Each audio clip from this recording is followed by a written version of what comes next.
just like Veron.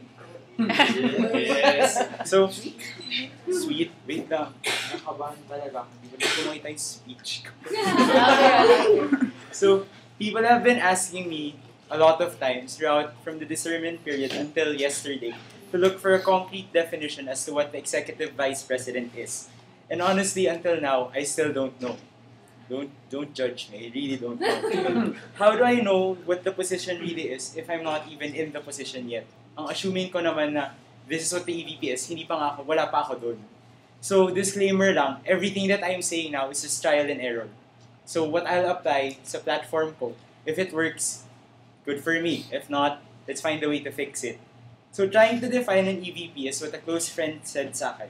It's the same as trying to define a value or a principle. No matter how hard you try to make it concrete, you'll never be able to fully grasp the concept completely. So, it's a constant effort to try and find that definition or value. Parang like what the juniors and the seniors learn in Philo. You can only understand the concept to the confines of your own understanding and limitations. So, what I can give you right now is what I think an EVP is not, and maybe I can work for a working definition to what an EVP is for me. Okay? So, oh my God. So, the EVP for me is hindi lang elasticity. Hindi siya panakiputas sa pagkukulang ng isang tao. Hindi siya panakiputas sa the president wasn't able to do this, so the EVP will step in. So, para lang for me, para siyang year rep. You're not part of a department specifically. So you can be part of all the departments. Like what I said that day with Francis, pero wala siya ngayon. So, I'm not part of any single department, but that doesn't mean I shouldn't be involved in all the departments. So the question now is, how much am I willing to be involved in all these departments? It's all about initiative and working towards being involved in all those departments. So as one past EVP said, sa akin before, I think mahirap maging EVP kasi mahirap lumugar. You don't have a specific task, but it's more about taking initiative. Yung forever ka nandyan to give support and to give opinions. Basically, your VPs, the departmental VPs for next year, will be more focused on their internal departments, kanya-kanya.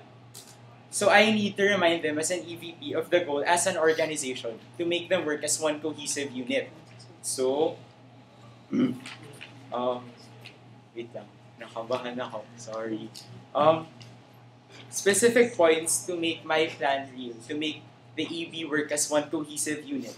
One, making sure that the EV does not act as individual members, rather as one united group for the betterment of the organization. It doesn't mean na kailangan ko maging systematic in saying monthly progress reports, weekly ICs. It doesn't have to be that way, kasi hindi ako ganon. I could make the EB united by just simply talking to them after executive board meetings, randomly talking to them in Facebook chat to make them feel that the executive board is a family. How can we say that Lex is a family kung yung executive board hindi na-feel na pamilya? Okay, next.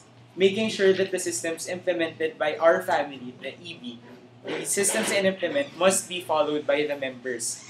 So again, it doesn't mean I have to consistently tell them that you have to follow this.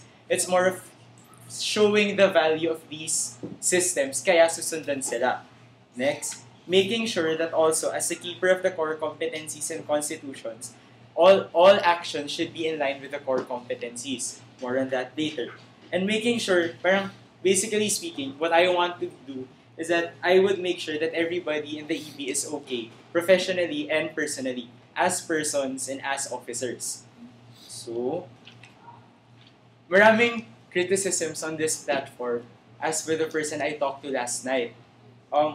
She said, I don't know where the EVP could have a concrete job yet that doesn't shoot over to what the president does then.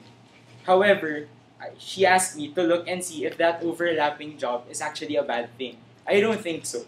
Kasi, as I said kanina, hindi pa nakiputas ang EVP, meaning I am not there para saluhin yung mistakes niya. But that doesn't mean na hindi ko siya gagawin. Let's put things into perspective. EVP and the president, in my opinion, tandem sila. Like Batman and Robin. Pero tulungan sila, it's the buddy system eh. putting things into perspective, hindi ako parang there's a problem, EVP fix it. It's more of the president and the EVP working together. So I think, in my opinion, the overlapping jobs to be done is not really a bad thing. Kasi you're like one entity trying to work for the same goal. So, nasabi ko na. So, wait lang. Ayun nga, the overlapping is actually okay. Kasi it shows the synergy between the president and the EVP. So, if the synergy isn't there, how would the executive board feel the synergy between their departments? So, parang the president and the EVP should be the exemplars of that synergy and familial vibe. Tandem ang president ng EVP, tag team to bring Lex to greater heights. So, I plan to do this by making the EV more familial. So, Jayvee Fulgencio for Executive Vice President.